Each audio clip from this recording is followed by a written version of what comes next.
Bonsoir à toutes et à tous, très heureuse de vous retrouver pour la deuxième édition de Métro News pour la semaine.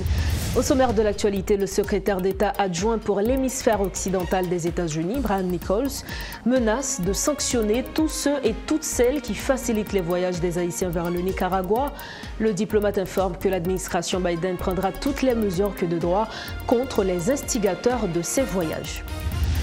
De nombreux Haïtiens affirment vouloir quitter le pays à tout prix en raison de la violence des gangs. Une équipe de métropole les a rencontrés. Des bandits armés ont attaqué et pillé lundi des infrastructures hôtelières ainsi que des maisons de plage privées sur la côte des Arcadins. Les responsables ainsi que les propriétaires lancent un cri d'alarme. Ils demandent à la police d'assumer ses responsabilités.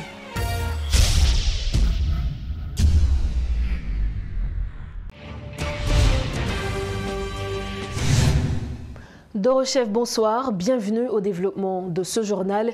Et comme le disait le secrétaire d'État adjoint pour l'hémisphère occidental des États-Unis, Brian Nichols, envisage de sanctionner tous ceux et toutes celles qui facilitent les voyages des Haïtiens et Cubains vers le Nicaragua.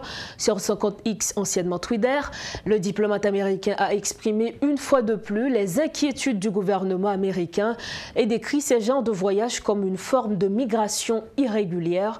Après le chargé d'affaires des États-Unis en Haïti, Eric Stromayer, c'est au tour du secrétaire d'État adjoint pour l'hémisphère occidental des États-Unis de se prononcer sur ce dossier. Le diplomate se dit préoccupé face à une augmentation spectaculaire des vols charters à destination du Nicaragua. Il affirme que ces genres de voyages facilitent l'immigration clandestine depuis Cuba et d'autres pays vers les États-Unis. Monsieur Nichols informe que l'administration Biden prendra toutes les mesures que de droit contre les instigateurs. Dossier migration, les voyageurs en direction du Nicaragua ne sont plus visibles à l'aéroport international Toussaint Louverture depuis la décision relative à la suspension des vols vers le Managua. Une équipe de métropole était à l'aéroport ce mardi où s'effectuent normalement les vols réguliers. Suivez ce reportage de Rodolphe Pierre-Louis. Nous sommes à l'aéroport international Toussaint Louverture, là où se trouvaient exactement les potentiels voyageurs pour le Nicaragua. À notre arrivée aujourd'hui, d'ailleurs depuis le début de cette semaine, eh bien, les voyageurs ne sont plus présents à l'aéroport international Toussaint Louverture. Même les responsables des agences de voyage ne sont pas présents non plus. Mais il y a un autre aspect qui attire l'attention dans le cadre de cette situation. C'est finalement qu'est-ce qui s'est passé. D'ailleurs, on se rappelle, l'information a été virale sur les réseaux sociaux. Il y a eu une suspension des vols vers le Nicaragua. Il y a également une note qui émane de l'OFNAC également qui a fait savoir que les vols seront repris.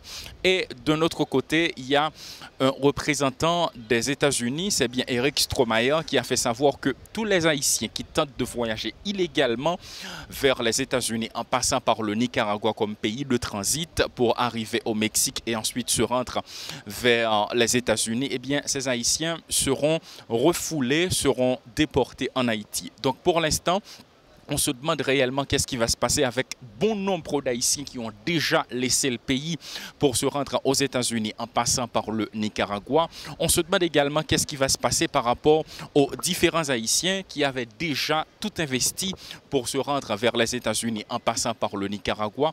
Donc le tableau est inquiétant par rapport à des parents qui ont déjà tout dépensé, par rapport à des voyageurs qui veulent se rendre aux États-Unis. C'est également une situation qui soulève de nombreuses questions, à savoir où sont passés les voyageurs? Y a-t-il un compromis qui a été trouvé entre les voyageurs et les responsables des agences de voyage? Y a-t-il un compromis qui a été trouvé entre le gouvernement et les voyageurs? Mais ce qui est certain, c'est que pour l'instant, par rapport à des informations qui circulent faisant état d'une situation de tension qui règne à l'aéroport, ce n'est pas le cas. Il n'y a pas de situation de tension et il est clair que là où se trouvaient les voyageurs pour le Nicaragua, ils ne sont plus présents. Maintenant, on se demande réellement, est-ce que les vols vont être repris comme l'a annoncé l'OFNAC? Est-ce que ces voyages sont définitivement annulés? Qu'est-ce qui va se passer dans les prochains jours? Paul Léel et Rodolphe Pierre-Louis pour TD Métropole. Plusieurs maisons privées ont été pillées sur la côte des Orcadins. Des propriétaires des maisons ont lancé des appels en détresse, ce qui malheureusement reste sans réponse jusqu'à date. Nous rejoignons l'une des propriétaires, Madame Marie-Claude Bayard. Avec elle, nous allons parler de la situation. Elle veut également exprimer sa solidarité avec les différentes familles déplacées à cause de la violence des gangs. Madame Bayard, bonsoir et merci de votre disponibilité. Bonsoir, Rosia. Alors la première chose, est-ce que vous pouvez nous parler un peu de la situation? La situation, en général, la situation du pays est désastreuse. Voilà plusieurs mois que les hôtels Wanga B et Waou B ont été attaqués et vandalisés.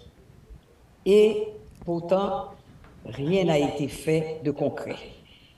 Il y a des gangs, semble-t-il, qui se battent entre elles, des gangs de la montagne, semble-t-il, avec des gangs de la côte, qui fait que toute la zone des Orcadins est en danger. C'est très grave. C'est très grave de voir une zone qu'on a tellement peiné à construire pour le tourisme, que l'ATH et toutes les instances des gouvernements précédents ont travaillé dur avec des particuliers pour arriver à camper cette zone au niveau touristique. Je dois vous dire que ça me fend le cœur de voir ce qui est advenu de cette zone. Une à une, on pille les maisons privées, on les vandalise, on les brûle, et c'est terrible. Voilà que avant-hier, la semaine dernière, ils ont pillé l'hôtel Calico et tout de suite après, ils se sont mis à vandaliser les maisons de la zone. Ils en ont, chaque jour, ils en pillent quelques-unes et ça continue. Hier soir, d'autres, je crois 3 autres maisons ont été pillées dans la zone et c'est grave, c'est grave. Vous voyez, c'est une situation pénible pour tous ceux-là qui veulent investir dans le pays. Comment investir quand on est sujet à des possessions pareilles? Pas gagner, il n'y a pas de loi, il n'y a pas d'instance qui vous protège, vous payez des taxes, mais c'est comme si de rien n'était. Il faudrait passer à la désobéissance civile, mais est-ce que c'est ça la réponse? Il faudrait des autorités qui agissent en conséquence pour protéger les vies et les biens. Mais il ne s'agit pas seulement de la côte des Orcadins. Vous voyez, à la côte des Orcadins, il y a eu même Access Haïti qui a été vandalisé à Calico. Or, c'est là que se trouvait son poste de réception de la fibre internationale. Vous voyez ce que ça représente, une instance de télécommunication qui desservait toute la zone environnante, et que ce soit de Montrouy, en fait, toutes les zones avoisinantes, et qui fait de la distribution à travers le pays. Et que des gens impunément vandalisent ce site. Et vous avez voler les appareils, la génératrice, les batteries. C'est pénible, parce que voilà que même le service de communication est atteint. Vous détruisez les hôtels, vous détruisez les maisons, vous détruisez le système de communication. Comment va-t-on construire ce pays? Comment va-t-on le reconstruire quand tout le monde est en danger de cette manière? Mais c'est vrai, la côte des Orcadins est une victime frappante. Mais, et toutes les autres, et Carrefourfeuille, et aujourd'hui Mariani, Solino, toutes ces zones que les gens ont dû fuir devant ces bandits sans foi ni loi. Mais c'est épouvantable. Regardez tous ces gens de Carrefourfeuille et autres qui sont en ce moment logés dans des écoles. Des écoles qui ont du mal, ou ne peuvent pas fonctionner du tout, ou ont du mal à fonctionner. Donc tout le système éducatif en pâtit. Je suis certaine que le ministre de l'Éducation nationale est très sensible à cette affaire. Il ne peut pas ne pas l'être. de voir tous ces enfants, nous sommes dans l'éducation, nous envoyons des enfants, nous accompagnons des enfants à l'école. Nous voudrions construire, comme ça s'appelle, un pool d'enfants capables, bien formés, qui puissent ensuite continuer vers l'université, avoir des métiers pour servir le pays. Comment vont-ils faire quand ils peuvent à peine laisser chez eux ou ils sont obligés de courir, de laisser leur demeure? Mais c'est grave, c'est dramatique. Où sont les instances responsables de ce pays? Madame Bayard, Oui, oui, nous allons parler effectivement du contexte sécuritaire généralisé, mais avant, est-ce que vous avez lancé des appels aux autorités étatiques? Est-ce qu'il n'y a pas eu de réponse? Ce sont des réponses très faibles, je dirais. Très faibles. La preuve, c'est que ça continue. Je vous garantis, ce soir, ils vont s'attaquer à d'autres maisons. Ils vont revenir dans les mêmes maisons, finir leur travail et continuer dans d'autres à côté. On ne verra pas l'ombre de la police nationale. Ça, c'est grave. C'est un pays où les gens sont livrés à eux-mêmes. Comment peut-on être dirigeant de ce pays, responsable, non seulement les responsables de l'État, les responsables politiques qui sont toujours à critiquer les gouvernements, mais quand ils arrivent à la place des gouvernements, ils ne donnent pas grand-chose non plus. On ne voit aucun projet. On dirait qu'on est là toujours à attendre. On attend les États-Unis, on attend les Kenyans, on attend le sauveur. On attend la communauté internationale. Ah, mais ça c'est dramatique. Alors qu'on devrait commencer à construire. Mais on n'a jamais construit en commençant par le haut. Il faut commencer par le bas, par les petites choses. Pourquoi des Haïtiens sont incapables de se mettre ensemble même pour la sécurité, pour dire voilà ce que nous voulons. Oui, nous voulons de l'armée. Quelle armée? La police a besoin d'être encadrée. Comment peut-elle être encadrée? Qu'est-ce qu'il lui faut comme équipement pour rétablir la sécurité dans le pays? Rien. On continue de se disputer pour dire ôte-toi que je m'y mette, et on fait des contorsions et des gymnastiques extraordinaires pour faire des propositions qui n'ont aucun ancrage constitutionnel, donc qui sont vouées à l'échec. On peut voir, nous avons mis en place, il n'y a pas trop longtemps, le HCT. Qu'est-ce qu'il arrive à donner? Rien du tout. On a pris des représentants de partis politiques qu'on a mis à la tête de ministères. Qu'est-ce qu'on voit? Rien.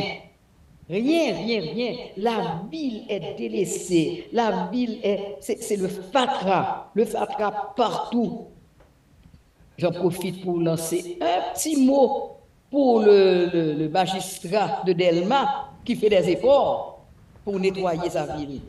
Mais les autres, c'est l'absentia totale.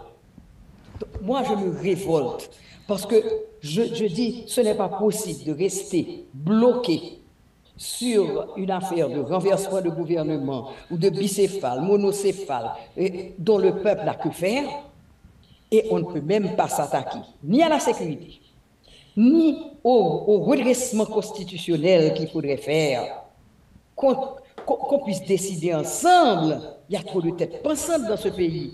Qu'on puisse se mettre ensemble et dire voici ce que nous voulons corriger dans cette constitution, sans entrer peut-être dans un détail extraordinaire, mais s'entendre sur un minimum. Madame Bayard, vous l'aviez dit, nous confrontons à une crise sécuritaire généralisée. Que voulez-vous dire aujourd'hui à ces familles déplacées en raison de la violence des gangs un peu partout dans le pays? Je dois dire que j'ai le cœur déchiré, absolument déchiré, de voir ces familles qui attrapent une valise, un sachet, un sac pour courir, pour se sauver. J'ai un employé qui habite Mariani et depuis 5 jours, il n'a aucune nouvelle de sa femme et de sa famille. Mais c'est dramatique. C'est absolument dramatique. Et on vous dira que c'est une zone perdue à nouveau. Non, mais enfin, des autorités ne peuvent pas déclarer que des zones sont perdues et qu'on ne peut plus rien faire. Il faut absolument que quelque chose soit fait et ne me dites pas qu'on va attendre les Kenyans. Nous avons vu ce que toutes ces interventions ont donné. Les résultats ont été plus que négatifs. Pourquoi attend-on ce monde-là? Pourquoi est-ce qu'on ne commence pas par se mettre ensemble? Oui, on a besoin d'aide internationale, c'est sûr. Mais comment? Quelle aide? Pourquoi est-ce qu'on ne peut pas s'accorder sur ça? Donc c'est ce cri que je pousse, ce cri d'alarme pour demander à tous. Mes amis, je regarde ce qui se passe à Wanamet avec le canal. Mon Dieu, ma mère aurait été heureuse de voir cette combite nationale. Cette solidarité. Pour construire ce canal.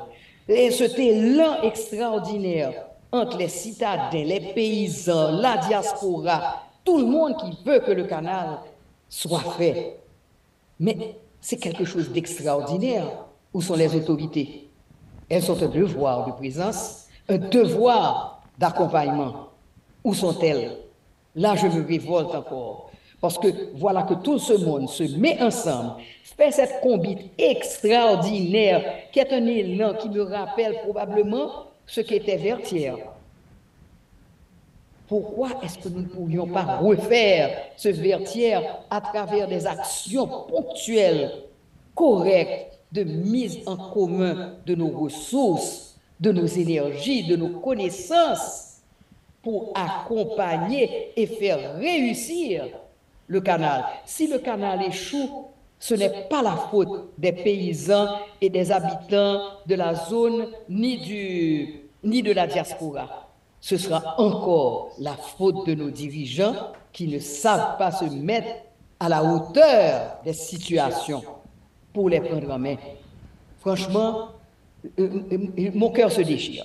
Alors c'est ce pays que j'aime tant, que j'aime passionnément, de le voir dans ce débat. Alors c'est à nous de nous mettre ensemble et de prendre nos responsabilités. Merci Madame Bayard, merci de votre disponibilité. Merci à vous aussi. Et faites passer le message. Évidemment, merci beaucoup. Voilà, c'était avec nous Madame Marie-Claude Bayard, avec elle nous avions parlé de la situation sécuritaire généralisée, mais en particulier sur la situation qui a régné sur la côte des Orcades.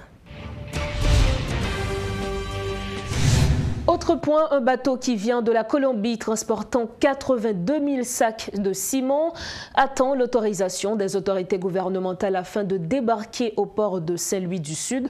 Selon des informations qui circulent, les autorités haïtiennes s'opposent au débarquement de ce navire en dépit des vérifications du BLTS et du CEMANA. Mais nous avons également pu contacter une source digne de foi qui nous a fait savoir que le port de Saint-Louis n'est pas ouvert au commerce extérieur et ne dispose même pas d'une douane. C'est pour ces raisons, entre autres, que le bateau n'est pas autorisé à débarquer les marchandises. Le Front Uni, regroupement d'une dizaine de partis politiques, réclame le départ du Premier ministre Ariel Henry le 7 février prochain, conformément à l'accord du 21 décembre 2022. En effet, cet accord qui prévoit l'organisation des élections 2023 et la passation du pouvoir le 7 février 2024. Mais jusqu'à date, le gouvernement n'a pas réagi. Face à cette situation, le professeur Ronnie Desroches de l'initiative de la société civile est avec nous pour faire le point sur la question. Bonsoir, professeur Ronnie Desroches, et merci de votre disponibilité. Nous saluons l'équipe de Radio et Télémétropole ainsi que les auditeurs et les auditrices de la télévision. Alors, professeur Ronnie Desroches, quelle est votre lecture de la démarche du Front Uni, qui réclame le départ du Premier ministre au 7 février 2024? Bon, je pense que le Front Uni lance en quelque sorte une mise en garde au Premier ministre. C'est vrai qu'il a signé un accord le 21 décembre dernier qui prévoyait la passation de pouvoir au 7 février 2024. Ceci est pratiquement impossible aujourd'hui, étant donné que les élections n'ont pas eu lieu. Bon, c'est normal que l'on rappelle au Premier ministre ce qu'il a signé dans cet accord, mais il faut reconnaître aussi que la situation sécuritaire qui prévalait en Haïti ne se prêtait pas à la réalisation des élections. En effet, même pour des opérations les plus banales, comme aller au travail, aller à l'école pour les élèves, ou bien acheminer des marchandises de la province vers la capitale. Ces opérations étaient pratiquement impossibles, en tout cas très difficiles au cours de ces derniers mois en raison de la situation sécuritaire qui prévalait dans le pays. Et aujourd'hui, nous savons que nous avons un nombre très important de personnes qui sont déplacées, qui vivent dans des conditions non seulement précaires, mais des conditions, on peut dire, presque inhumaines. Nous avons des tas d'élèves, plus d'une vingtaine d'après certains éducateurs, 20 000 qui ne vont pas à l'école en raison justement de l'occupation de leurs écoles par des déplacés. Donc, nous savons qu'il y a une situation qui ne se prêtait pas du tout aux élections. Nous devons en tenir compte. Je pense qu'aujourd'hui, la préoccupation première, la priorité absolue de la nation, c'est la question de la sécurité. Il faut essayer de rétablir la sécurité pour que la vie économique reprenne, pour que la vie sociale reprenne, pour que les élèves puissent aller à l'école, que les familles déplacées puissent retourner dans leur... Monsieur Desroches. Tout Haïtien digne de ce nom doit contribuer au rétablissement de la sécurité. Il me semble que l'un des moyens pour le faire, c'est d'avoir un gouvernement pluriel, un gouvernement de coalition, pour ne pas dire un gouvernement de salut public ou d'unité nationale, où toutes les sensibilités, en tout cas les sensibilités les plus importantes sur le plan politique, puissent s'y retrouver et qu'il y ait un bon contrôle de l'action gouvernementale. Une fois la sécurité rétablie et une certaine stabilité revenue, là, il faudra penser aux élections très sérieusement pour que nous ayons un gouvernement légitime à la tête du pays. Professeur Desroches, puisque selon vous, il est presque impossible de respecter l'accord du 21 décembre, qu'est-ce que vous préconisez à l'approche du 7 février 2024 pour une sortie de crise? Bon, je pense que toutes les parties doivent mettre un peu d'eau dans leur vin, à commencer par le Premier ministre. Il doit faire montre de plus de flexibilité, il doit faire montre de plus d'ouverture et rechercher véritablement un consensus, non pas du bout des lèvres, mais de façon authentique, afin que ce gouvernement d'unité nationale, ce gouvernement de consensus, et que aucune des sensibilités politiques ne se sente écartée et puisse contrôler l'action du gouvernement et puisse avoir un œil sur ce qui se passe en matière de préparation des élections, en matière de révision constitutionnelle. Merci, professeur Rony Desroches, pour ces précisions. C'est un plaisir. Voilà, c'était le professeur Rony Desroches de l'Initiative de la société civile. Avec lui, nous avions parlé du Front Uni, ce regroupement qui réclame le départ du Premier ministre Ariel Henry au 7 février 2024. Et nous avions vu la lecture du professeur Rony Desroches sur la question. Présentation ce mardi d'une nouvelle structure politique de la commune de Carrefour baptisée Coalition citoyenne et humanitaire pour le développement d'Haïti. Ce nouveau parti prône le non-annihilement de la République d'Haïti. Il plaide en faveur du respect des principes de l'interdépendance des nations. Suivez les explications du professeur Jose Jacques Nicolas, secrétaire général de ce nouveau parti. Au beau milieu de cette dérive institutionnelle et des activités criminelles qui jonchent les rues de la capitale et les routes des provinces du nord au sud, de l'est à l'ouest, des Haïtiens valeureux et dignes de ce nom osent en ce jour braver de multiples dangers pour se rassembler dans la commune boisée et historique de Carrefour pour présenter à la nation haïtienne un groupe d'hommes et de femmes hautement sélectionnés, porteurs d'un plan de sauvetage, susceptible de cerner et de résoudre le problème auquel la République d'Haïti se trouve actuellement confrontée et de l'engager une fois pour toutes sur la voie du progrès et du développement réel et durable.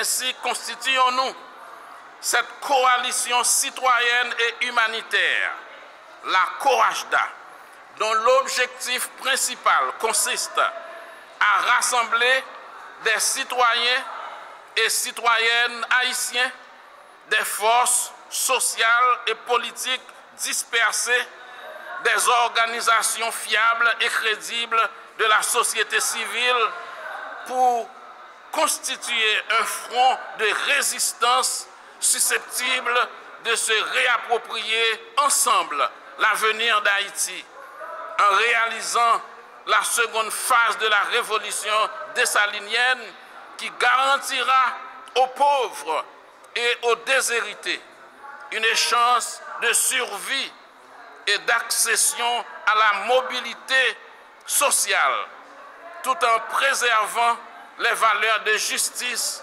et de solidarité humaine. Le réseau pluriel des femmes en politique exprime son insatisfaction par rapport au faible effectif des femmes représentées au Parlement lors de la dernière législature.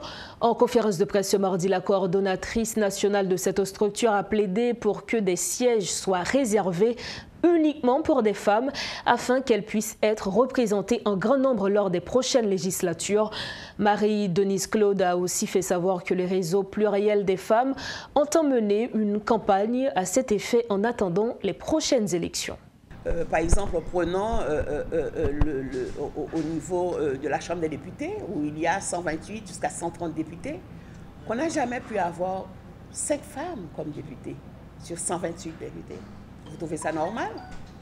Même avec le quota, qui n'est pas obligatoire, puisque d'abord c'est les partis, et ensuite c'est la société. On ne choisit pas les femmes, parce que pour des diverses raisons, même quand les femmes ont été ces dernières années nombreuses à s'inscrire comme candidates, on ne les a pas retrouvées au Parlement pour toutes sortes de raisons, de blocage, de barrières, comme je vous dis, que ce soit au niveau religieux, au niveau familial, surtout au niveau économique, et de la violence systématique envers les femmes aux élections. Donc on s'est rendu compte, la seule façon, c'est d'avoir des sièges réservés, et que ça, c'est nous autres comme structure sociale. Nous allons faire la plaidoirie, nous allons rencontrer toutes sortes de gens, de groupes au niveau de la société, pour avoir des résolutions et envoyer ces résolutions à l'État d'Haïti et au CEP pour nous assurer que ça va rentrer dans le projet de loi électorale ou bien de décret électoral et que c'est l'État qui s'assume, qui prend ça en compte pour nous assurer. Il y a beaucoup de pays qui l'ont fait, pourquoi pas nous? Nous pouvons faire cette expérience. La seule option qui nous reste aujourd'hui, ce sont les sièges réservés. Et nous allons aller à fond dans ce que nous sommes en train de faire, que nous allons sensibiliser pour nous assurer qu'à la prochaine législature, que nous aurons des femmes au Parlement comme députées et sénatrices. Le Conseil de sécurité de l'ONU a adopté le 19 octobre dernier la résolution 2700 relative au renouvellement de sanctions contre des personnalités haïtiennes qui alimentent la violence en Haïti. Après la publication de ce rapport, quel devrait être le rôle de la justice haïtienne? Maître Patrick Laurent est notre invité ce soir à Metro News.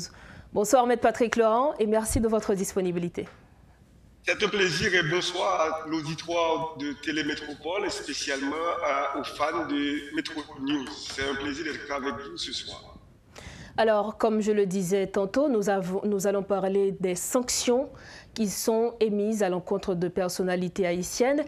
Mais avant tout, il y a un sujet qui est dans l'actualité. Il s'agit des vols vers le Nicaragua. Et hier, dans un message vidéo, Eric Stromayer, le chargé d'affaires américain en Haïti, a déconseillé aux Haïtiens de se rendre au Nicaragua par cette voie.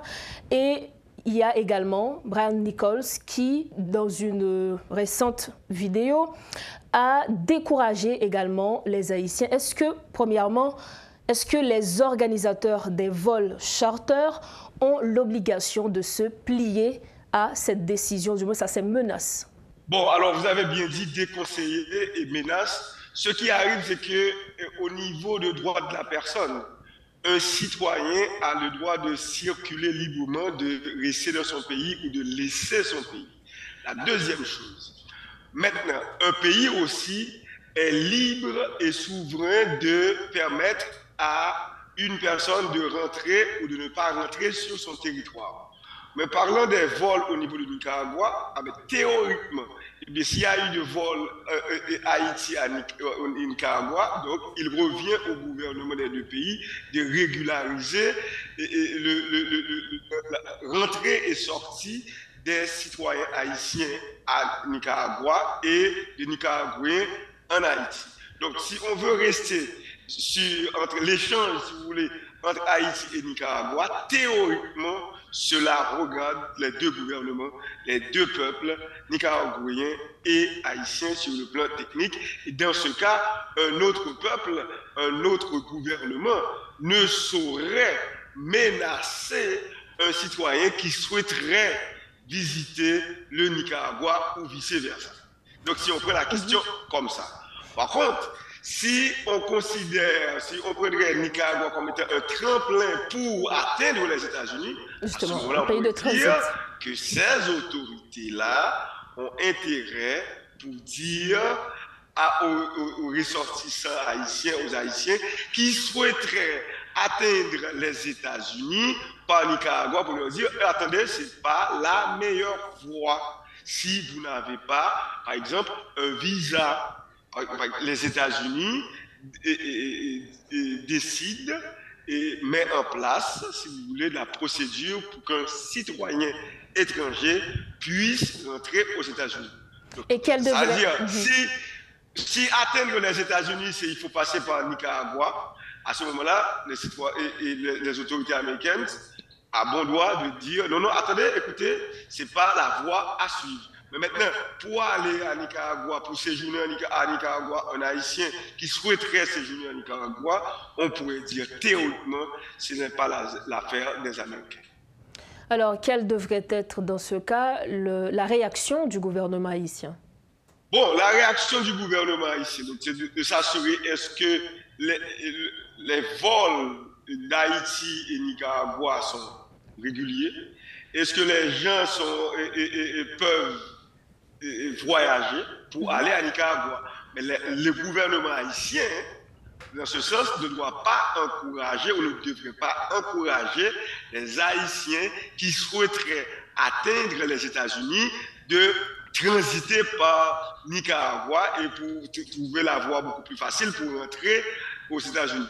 Mais si c'est un voyage de tourisme, un voyage, je dirais, historique, un voyage de loisirs, à ce moment-là, un Haïtien est libre d'aller et visiter Nicaragua. Mais le gouvernement haïtien n'a pas à encourager un Haïtien à laisser d'abord le territoire national, à laisser le territoire national pour atteindre le territoire de notre pays en transitant par un autre pays de façon irrégulière. Donc à ce moment-là, l'État haïtien lui-même n'a pas à encourager cette pratique. De toutes les façons, cela démontre aussi qu'il y a un problème que nous ne pouvons pas garder chez nous, nos concitoyens. La réaction de l'État haïtien, c'est de rendre, à mon avis, à mon sens, la terre d'Haïti agréable pour que les Haïtiens puissent rester et séjourner et vivre. Alors, nous allons revenir à notre sujet principal relatif aux sanctions qui sont émises contre des personnalités haïtiennes qui alimentent la violence en Haïti. Et nous savions que le 19 octobre dernier, un groupe d'experts a présenté un rapport devant le Conseil de sécurité de l'ONU. Alors, est-ce que ce rapport, selon vous, peut être utilisé comme base légale pour des poursuites judiciaires en Haïti contre ces personnalités? Ok, à poser la question comme ça, je dirais qu'on pourrait considérer ce rapport, par exemple, comme étant une dénonciation. Et à ce moment-là, l'État haïtien pourrait adopter en Conseil des ministres les résolutions prises au niveau du Conseil de sécurité des Nations Unies et transmettre le dossier, le rapport au parquet du tribunal compétent. Par exemple, si on parle du Port-au-Prince, et maintenant achemine le rapport au parquet du tribunal de première instance de Port-au-Prince. À ce moment-là, le commissaire du gouvernement pourrait mettre l'action publique en mouvement et saisir le cabinet d'instruction. À ce moment, on considère le rapport comme étant une dénonciation pour qu'au fond, au niveau de la justice haïtienne, qu'on puisse mener une enquête au niveau du cabinet d'instruction et pour établir effectivement la responsabilité ou pas de ces suspects, ou dirons de ces sanctionnés. Okay. L'expert indépendant des Nations Unies de passage en Haïti, je parle de William O'Neill, a déclaré que les instances judiciaires devraient se prononcer sur les sanctions onusiennes. Comment vous expliquez cela? Comment vous comprenez cette déclaration? Alors, je pourrais dire, est-ce que c'est un souhait? Parce que la justice il y a une saisine de la justice, disons de la justice pénale en Haïti, qui se fait soit par le commissaire du gouvernement qui met l'action publique en mouvement, qui saisit directement le cabinet d'instruction. Or, le cabinet d'instruction ne peut pas s'auto-saisir. Il faudrait qu'effectivement que le commissaire du gouvernement puisse saisir le cabinet d'instruction par ce qu'on appelle un réquisitoire d'information. Donc, ce qu'il faudrait faire véritablement, si on prend au sérieux les sanctions, si l'État haïtien fait confiance à la résolution des Nations Unies et qu'il pense que ce rapport mérite d'être approfondi et que l'État haïtien a intérêt de poursuivre les sanctionnés ou bien les gens qui sont indexés dans le rapport, à ce moment-là, il faudrait que l'exécutif haïtien, alors disons le gouvernement haïtien, puisse adopter les sanctions prises par les Nations Unies au niveau du Conseil des ministres et à ce moment-là, il transmet par le ministère de la Justice le rapport avec toutes les informations, tous les éléments au commissaire du gouvernement et demande au commissaire du gouvernement de mettre l'action publique en mouvement. Parce que cela, c'est très important. Le commissaire du gouvernement implémente, c'est-à-dire la politique pénale du gouvernement au niveau judiciaire. Donc, quand l'expert dit devrait, je dois dire qu'il conseillerait, ben l'État haïtien n'est pas tenu ou bien la justice haïtienne n'est pas tenue d'auto-saisie immédiatement qu'il y a eu un rapport ou une résolution au niveau des Nations Unies, au niveau du Conseil de sécurité. Voilà comment ça se passe. Au niveau du Conseil de sécurité, c'est sur le plan international. La justice haïtienne interne n'est pas liée à une quelconque décision qui aurait été prise par une instance internationale ou encore moins par le Conseil de sécurité. Il revient au gouvernement haïtien d'adopter ces sanctions ou ces mesures et demande à la justice haïtienne de diligenter une enquête sur la base de ces sanctions. On pourrait considérer ces sanctions comme étant une dénonciation. C'est pour dire que le Conseil de sécurité fait une dénonciation et dénonce des citoyens haïtiens qui seraient impliqués dans des violences et dans des luttes armées ou des gangs en Haïti. De le financement, justement. Et à ce moment-là, le commissaire du gouvernement, sur la base de ce rapport qui lui sera transmis par le gouvernement haïtien par le biais du ministre de la Justice, et à ce moment-là, pourrait mettre en mouvement l'action publique et ouvre une enquête au niveau du cabinet d'instruction pour voir véritablement est-ce que ces dénonciations seraient fondées, est-ce qu'il y a matière à poursuivre les citoyens indexés dans le cadre de ces sanctions. Alors, si on comprend bien, Maître Patrick Laurent, tout va dépendre de la justice haïtienne. Je dirais que tout va dépendre de la saisine de la justice haïtienne. Alors, ce que je voudrais dire, c'est qu'il y a une sanction prise. Mais la sanction, ce n'est pas le fait qu'il y a une sanction qui est prise sur le plan international, mais c'est l'application de ces sanctions que la justice haïtienne doit automatiquement se mettre en branle. Or, à ce moment, je dirais dans ce cas-ci, comme c'est un cas qui concerne Haïti et le gouvernement haïtien, et on se rappelle que ce dossier a été porté par devant le Conseil de sécurité, par le gouvernement haïtien. Je pourrais dire en ce sens-là, c'est comme une réponse à la requête du gouvernement haïtien et c'est sanctionné par le Conseil de sécurité, ce serait à bon droit que le gouvernement s'approprie de ce rapport et demande à la justice, disons, demande au parquet de diligenter une enquête. Parce qu'on ne peut pas saisir la justice haïtienne. Ce rapport seulement, le fait de ce rapport seulement, l'énoncé de ce rapport seulement, l'adoption de ce rapport seulement ne constitue pas une saisine de la justice haïtienne. Il faut que la saisine soit régulière et que le commissaire du gouvernement, s'il a le rapport en main, et le rapport qui a été acheminé par le ministère de la Justice, et peut diligenter une enquête, dans ce cas, saisir le cabinet d'instruction sur le plan technique par réquisitoire d'informer, et à ce moment-là, c'est le juge d'instruction qui va ouvrir et conduire l'enquête. Mais si rien n'est fait, la justice ne peut pas agir. C'est-à-dire que si le gouvernement n'achemine pas, n'adopte pas et n'achemine pas le rapport au parquet et demande au parquet de diligenter une enquête, de saisir le cabinet d'instruction, ce rapport restera lettre morte et sera probablement un très beau document sur le plan international, pourrait avoir des effets probablement économiques, des effets sur la circulation de ces gens, parce que s'il y a l'interdiction de visiter ou tel pays, ok, à ce moment-là, s'il y aura un gel des avoirs, ok, mais sur le plan judiciaire, pour arriver à la condamnation de ces gens, il faudrait que le gouvernement haïtien puisse s'approprier du rapport et transférer le rapport à la justice, mais disons au parquet, et demande au parquet de diligenter une enquête. Sur le plan technique, de considérer ce rapport, ces sanctions, comme étant une dénonciation, et à ce moment-là, il faut dénoncer ces faits au niveau de la justice, plus précis au niveau du parquet, et que le parquet puisse diligenter une enquête et saisir le cabinet d'instruction à ce moment-là pour déclencher la poursuite pénale contre les sanctionnés qui sont et qui demeurent avant tout jugement des innocents, des présumés innocents. Ils ont bénéficié de ce qu'on appelle la présomption d'innocence. Ce sont des innocents jusqu'à ce qu'un tribunal compétent puisse établir leur culpabilité. Donc c'est au gouvernement haïtien de faire le premier pas, si l'on comprend bien.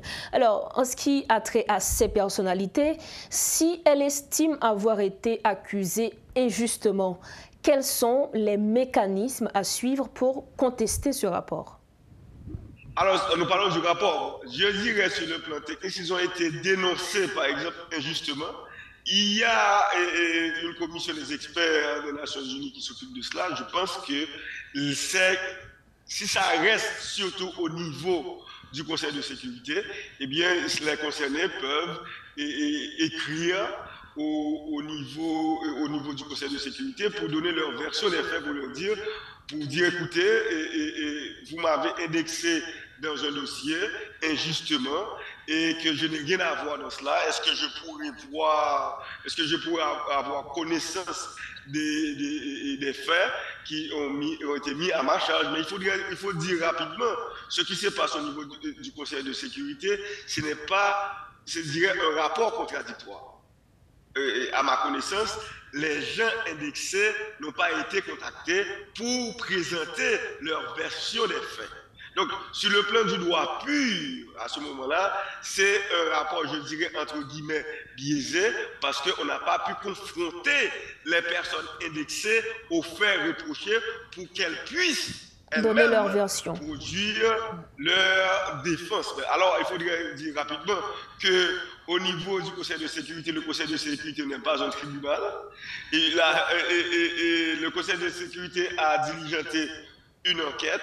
Le Conseil de sécurité a probablement a adopté une résolution et il revient aux États concernés d'approfondir l'enquête pour voir ce qui est vrai et ce qui n'est pas vrai.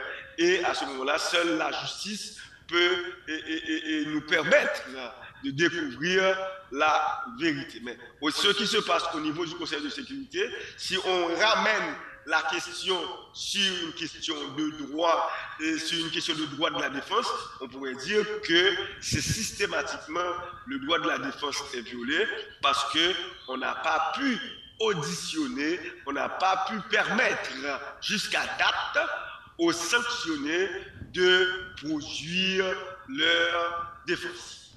Merci, Maître Patrick Laurent. C'était un plaisir. Le plaisir est mien. À la prochaine. Voilà, c'était avec nous Maître Patrick Laurent. Avec lui, nous avions parlé des sanctions émises contre certaines personnalités haïtiennes qui alimentent la violence en Haïti. Et nous avions vu le rôle de la justice haïtienne dans la suite de ce rapport. Nous sommes au terme de ce journal, mais avant de partir, voici le rappel des titres à la une de ce soir. Le secrétaire d'État adjoint pour l'hémisphère occidental des États-Unis, Brian Nichols, menace de sanctionner tous ceux et toutes celles qui facilitent les voyages des Haïtiens vers le Nicaragua. Le diplomate informe que l'administration Biden prendra toutes les mesures que de droit contre les instigateurs de ces voyages. De nombreux citoyens haïtiens affirment vouloir quitter le pays à tout prix en raison de la violence des gangs. Une équipe de métropole les a rencontrés. Des bandits armés ont attaqué et pillé lundi des infrastructures hôtelières ainsi que des maisons de plage privées sur la côte des Arcadins. Les responsables ainsi que les propriétaires lancent un cri d'alarme. Ils demandent à la police d'assumer ses responsabilités.